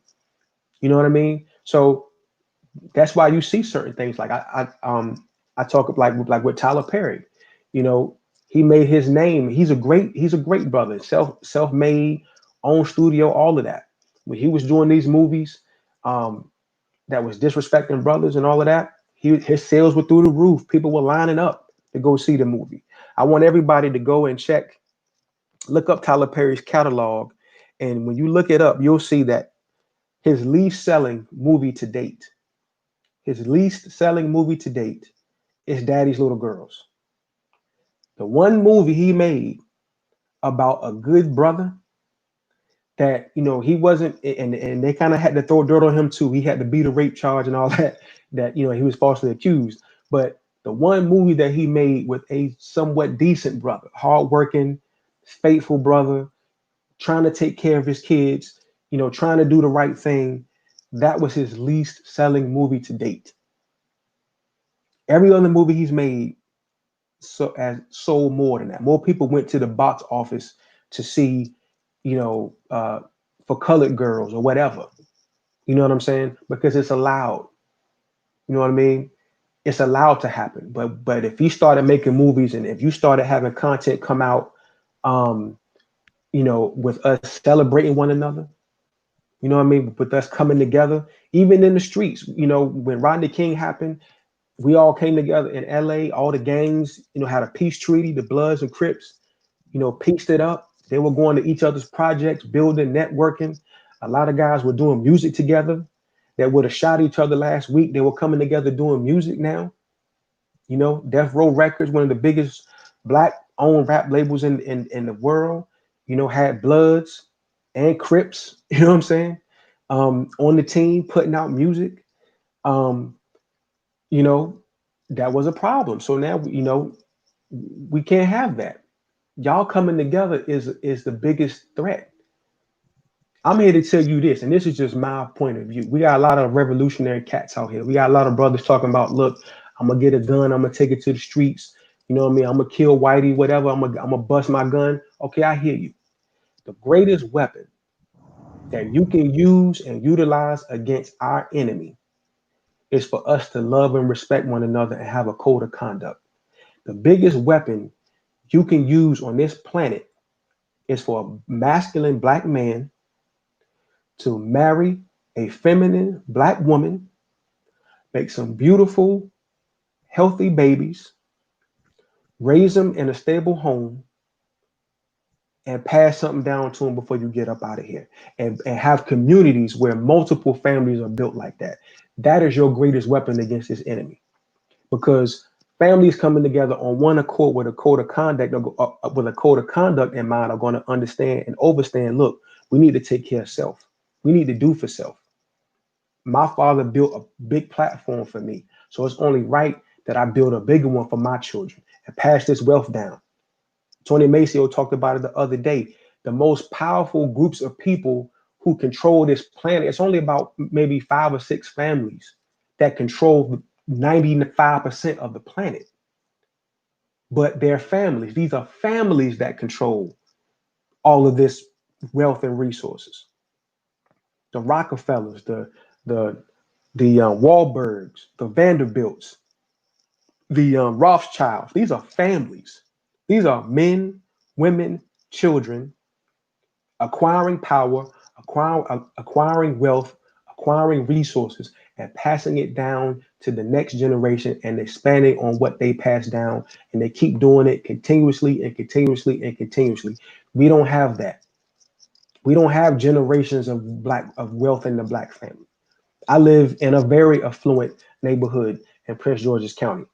Yes, The you do. majority of the people who live in this neighborhood, I would venture to say 99% of the people that live in this neighborhood, we came fresh out the hood. We are first generation um, George Jeffersons. You know what I'm saying? We this whole neighborhood is filled with George and Wheezies. We are first generation uh, made it out, had some good jobs, got some good businesses under our belt, bought a nice house, kids go to nice schools, whatever. But most of us, our families didn't pass us that. Our fathers, our grandfathers, our great grandfathers, they didn't pass this generational wealth down. We're the first ones who have it. And God knows I'm gonna pass it on. We're gonna pass it on to our children. But but just to get back to the point, we're allowed and we're encouraged to attack one another. It's a part of a plan. And so she wanted sisters to understand that that is the plan. You're not doing it for yourself. That's the greatest trick, is to get you to think you're doing it for yourself, to uplift yourself. But what you're doing is the complete opposite of that. Because tearing him down at the end of the day, you're tearing yourself down too. Your And responsibility. I'm sorry. I'm sorry. Go ahead, please. oh no, I didn't want to cut you off. I'm sorry, but I was going to say at the end of the day, they're not independent, because if you're on the system and you're collecting, benefits from the government, you're not independent. Right. And I think that was that was another point that she made. She says, "You say you're independent, but you still dependent on something. It's not a man now; it's the big daddy government." Right. Right. And yes, she talked about a lot of other things, but those were the things that stood out to me. Um, so I'm gonna let you say a few things. I'm gonna let you because I'm gonna get ready to wrap it up. Like we've been going almost a couple hours now. And Yes. so I'm gonna let you say a few things.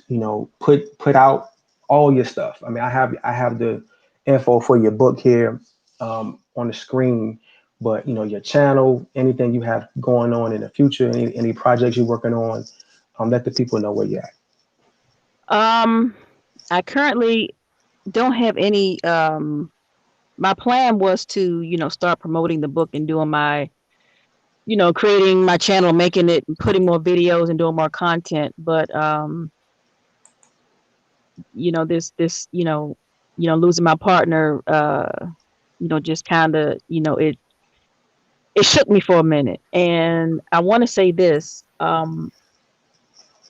I I'm trying not to allow this experience to harden my heart, and I'm trying not to give up because for a split second I said, you know, what's the point, or what is the lesson here?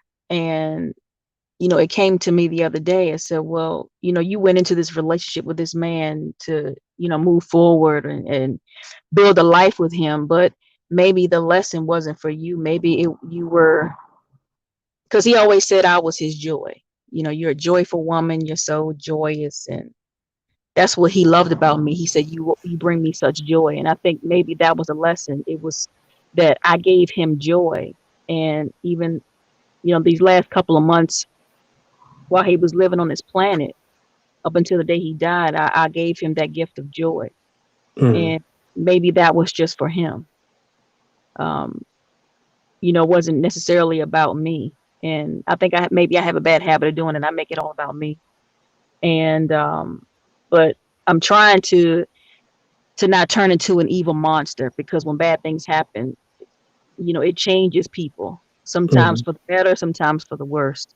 So I'm gonna continue forward. I'm trying to promote this book and create more content for my channel, and try to grow this thing and see where it goes. But I'm just right now in the healing process once again. So right. I thanked everybody before, but I want to do it again and just say thank you. Thank you for being on the show tonight. Thank you for listening. Thank you for hearing my story. Thank you for purchasing the book. Just thank you for everything, the support. I really appreciate it, and I really need it. So just thank you, Frank. Thank you, Rasha. Thank everybody. Thank you. Right. Thank you. Um, I'll say I really haven't started. Well, I started doing lives recently. I think this was the most um, honest one. I think this was the most intimate one. Um, I think this was the most open one. You know what I mean? I talked about things tonight, about my personal life that I've never talked about, and on lives, and that's why we're here. That's why I wanted you on. First and foremost, just to show you love and show you, how much I appreciate you, for what you do and what you're doing. Um, but secondly, to help people, because you know if I didn't do this live, I wouldn't have had any idea about MB. You know what I mean? I wouldn't have known about and she's in Baltimore. Shout out to Baltimore, but I wouldn't have known about her, her upbringing, her grandfather. So it shows like this, outside of the ratchet, the black woman ain't shit lives and stuff like that. It's lives like this that open things up and gets people to really think about their lives and their experiences and where they are and where they come from. And because you never know who you'll help. That's the beauty in platforms like this. You know what I mean? I wouldn't have never known the majority of y'all. I probably would have never met y'all in my life. But now I can sit here on a live in my home, in my office, and put out some content that somebody can find themselves in it and say, yo, um, I see what she's talking about. I feel that. I'm living that. I've overcome that. And if she can do it, I can do it too. You know what I mean? If she can come out of the, you know, if she can come off the porch, with situations like that, and then go on and have a successful military career and finish college and still be soft and still be feminine and still can open her heart up and allow people to love on her through times of crisis. You know what I mean? If she can do that, I can do it too. You know what I mean? And so that's the beauty in this. And I want to read something from your book. Um, let me try to pull it up. I just had it right here. Ooh, Give me 1 second. It's just one page. I was reading it and it stuck out to me, so I took a picture of it, and I knew I wanted to close with it, or wrap some of the stuff up with it. Um, so I think okay. Um, so it says, my familiar told me it probably wasn't meant for me to be there by myself for the first time. That maybe I needed someone with me that could have that could have been another one of my life lessons. I have this habit of doing things alone without asking for assistance. Some things aren't meant to be done alone. And I want you to know that I want you to know personally that life is not meant to be lived alone. And mm-hmm. you're not alone. You know what I mean? You have a friend right here. You have a brother. You know what I mean? You have my wife. You have the defense team. Yep. You have 'Cause I you be have a lot calling of Gabe support. all the time. I be like, Gabe, I need to talk. Yeah, yeah, you got Gabe. I remember, back in the day, we used to talk too. Like we would talk about, about your partner and some stuff. You know what I'm saying? That was going on and things like that. But um, this life, this path that you're on, I mean, some of it you got to do for yourself, but you're not alone. You know what I mean? And I want you to know that. And so I want to thank you for coming on. I want to thank all of the people who stopped through, who showed us love tonight. Thank you. Um, I really appreciate it. I know Shantina appreciates it as well. I do. Um, I'm doing another live tomorrow night at 8:30 p.m. It is called the State of the Union, the State of the Black Church. Mm. It's the Black Church fulfilling its obligations and responsibilities to Black people. That is my live tomorrow night. I'm going to cook, and not. I'm not going. It's not to take a shot at the Black church, but it's um, to just really assess everything that you deal with in life, everything that you um, attach yourself to in life needs to periodically be assessed. You have to assess that situation. You have to assess that relationship and ask yourself, what am I getting out of it? What am I tangibly getting out of it? Yes, there is a spiritual, there's a metaphysical, there's an emotional, there's a psychological benefit to certain things, but where's the tangible? Am I getting something tangible? Am I getting something that I can touch, that I can show somebody else with? I could take a picture of it and show somebody else and say, look, this is what I got from this relationship that I'm in with whatever or whomever. So we're going to talk about that tomorrow night. Um, I might even open it up. I didn't plan to, but if anybody, if they let me talk about that, if that's a topic that, gets the juices flowing, holla at me. You know what I mean? And I will If you send you the if link. you open that panel, I need to be on that because I got some Okay. stuff. I You got some know, stuff to say. you Woo. know what? Consider it done. Okay. Um, I will open it up. I will send you the link tomorrow Thank you. evening. If anybody else wants to get on, let me wrap up and put these banners out there. Hold on, let me do this real quick. So if so let me see. So again, thank you guys for pulling up. I'm on Facebook, obviously. If you search Frank Rivers, you will see me. I have my page on Facebook as well, View from the Man Cave, with everything View from the Man Cave, all my memes, all my videos, things like that. Um, you can find it right there. I'm on Instagram as well. Instagram View from the Man Cave, all lowercase. If you're on Instagram, get at the kid, get at me. Follow me, whatever. I will follow you too. You know what I'm saying? We'll keep this thing popping. I'm on Twitter also. I'm on Twitter, View from Man Cave. I'm kind of a novice over there. I just kind of put that up for the sake of the channel, but I am on Twitter. So if you're on Twitter, um, you know, pull up on me, follow me. I'll do the same. If you get anything out of this channel, if it benefits you, you know what I mean, please like the content. Subscribe to the channel if you haven't done so already. The channel has been doing great. It's been moving at a rapid pace. You know what I mean? I'm very thankful for that. I thank you all for all of the love and support. So like the content, subscribe to the channel if you haven't done so already. Share the content if you're led to do so. That's all good. I appreciate all of that. Um, if you want to financially or fiscally support the channel, you can do that as well. I'm on Cash App, $ FJR81. I'm also on PayPal. I'm on paypal.me/ view from the man cave. And finally, let me put up my email. So if you want to get on, I'm going to do the live tomorrow night. It's going to be popping. If you want to get on, send me an email. If you just want to say, Frank, man, you putting in good work. I love what you're doing. Keep pushing. You can hit me, in my email or in my DM. If you have an idea for a live, you say, look, Frank, man, um, I read this, so I saw this, and I really want you to speak on it or do something with it, a live, a meme, or post something. What do you think about this? Send it to me at my email. Actually, I forgot. We could run through it real quick if you don't mind, Shantina. The email you sent me about the retirement crisis. Oh yeah, yeah, yeah. Yeah, we can speak on that. So, all right, guys. So I'm sorry, just give us like 10 more minutes, and we're going to talk about this email that this article that Shantina sent me, and then I promise you, will have you guys on your way.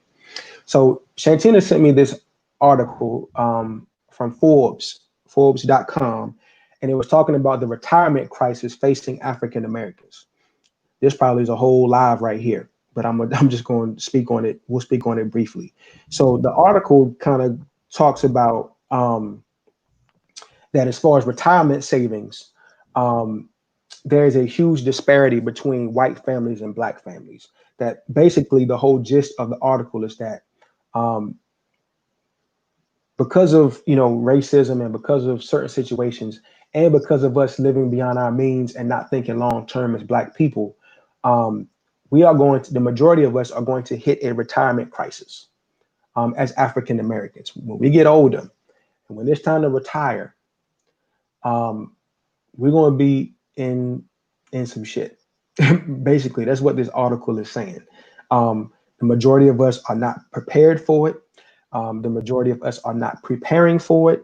And if you think that there's going to be some Social Security at the end, at the end of the tunnel, you know, we all can pray on it because at the end of the day, the Social Security is a Ponzi scheme. What stuck out to me in the article was it basically said the reason why we won't be prepared is because we're behind. We're behind white people. We're behind them because they create families and they create generational wealth. The majority of black people, we are having children, and the grandmothers are raising grandchildren, and Right. it's a stress on the family. So nobody is able to prepare for anything because we're doing things backwards, having children, and oh, I got a plan now what I do, but you can't really plan or have a career because you have to take a job because now you have to take care of a child and put food on the table and pay rent. So you're stuck in this cycle of nothing really. In every generation, it repeats itself. And so we're not able to save or really catch up with other groups because they're doing what you said earlier. They're creating families. Right. Let me say this to MB too, because you kind of been on my heart all this live.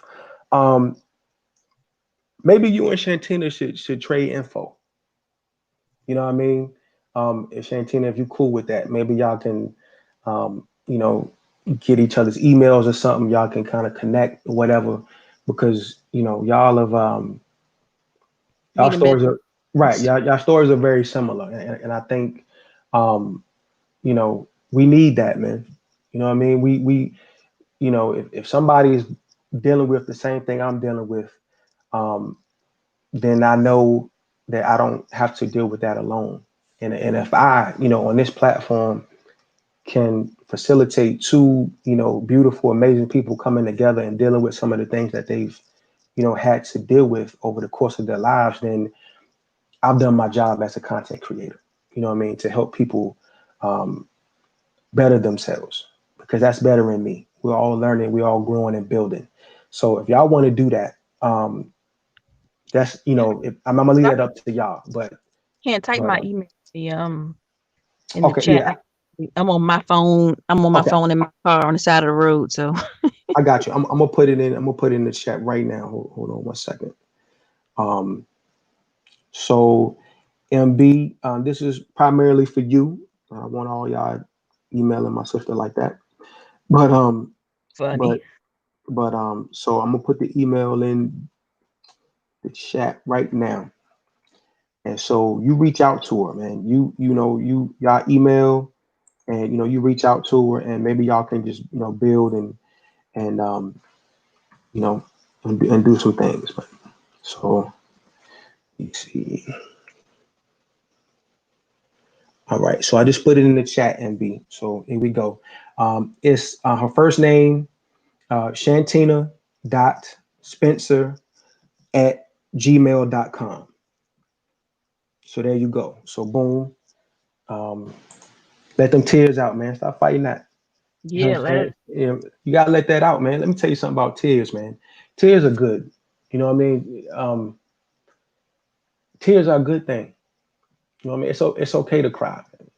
You know what I mean? Anybody out here tell you they ain't cried, they lying. I'm a Yeah, dude. I'm a dude, a masculine dude. You know what I mean? I've let them flow. You know what I'm saying? For certain things happen in my life, that I had to deal with, that I had to overcome. I cried, man. You know what I'm saying? And it was okay. It's okay to cry, man. You're here. You know what I mean? Look at all the things in your life that you've overcome. You're still here. You know what I yeah. mean? I You think still crying grown. last Wednesday, so it's you got to get it out. You can't hold it in. Yeah. I mean, you still here. You still writing. You know, beautiful sister. Everything is still in front of you, man. But it's okay to cry though. You know what I'm saying? Yeah, let it out. Don't ever think it's not. You know what I mean? If you can't cry in front of them, you can't cry around them. They don't need to be around you. You know Just what I'm go to saying? Dollar Tree and stock up on your tissue. That's what I've been doing. Straight up, straight up. Get you some tissue. You know what I'm saying? Blow the Um, snot out. get you some. Get you a good glass of wine, some hot wings, like Shantina would tell you. Get you some wings, and Yeah, cry. Let that yeah. thing out. Let it all out. Snot and everything. Yeah, it's good. You're gonna feel better. You'll feel better when it's over. I promise you that. Mm-hmm. Mm-hmm. Um, so I'm not gonna hold y'all, man. Thank y'all so much for coming through.